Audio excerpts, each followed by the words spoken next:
नमस्कार मित्रांनो. तर पारू मालिकेच्या 25 डिसेंबरच्या भागात आपल्याला असं बघायला मिळतंय की मारुती सोबत काय झाले हे प्रिया प्रीतम घरी येऊन अहिल्याला सांगतात.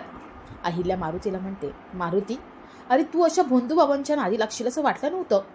मारुती म्हणतो, मॅडम अहो मला माझ्या पारूची खूप काळजी वाटते, तिचं लग्न होत नाहीये आणि आता तर असं म्हणून तो गप्प होऊन जातो.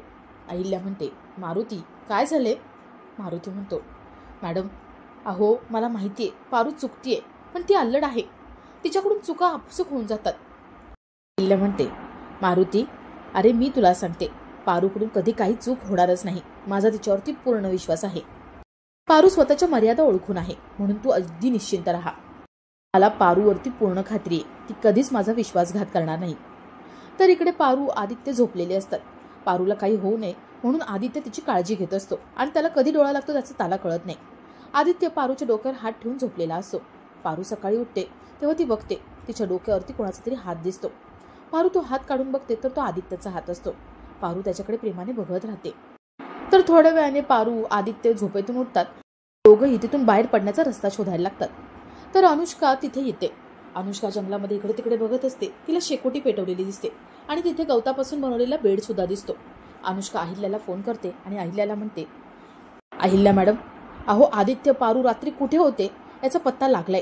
ते दोघं इथे नाहीयेत, पण त्यांनी जी पेटवलेली शेकोटी आहे ती आहे आणि इथे गवतापासून बनवलेला बेड सुद्धा आहे. या जंगलात रात्रभर दोघे एकटेच होते आणि एकच बेड बनवलेला आहे. अहिल्या खूप भडकते. तर इकडे पारू आदित्य यांना एक माणूस सापडतो.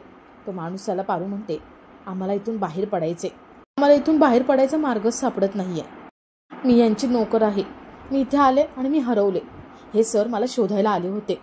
मी इथे आले पण मी ते हरवले होते ना. अहो यांची होणारी बायको तिथे फार्म हाऊसवरती वाट बघतीये, म्हणून प्लीज आम्हाला बाहेर जायचा रस्ता दाखवता का. तो माणूस म्हणतो, चालेल मी तुम्हाला मदत करायला तयार आहे, पण एका अटीवर.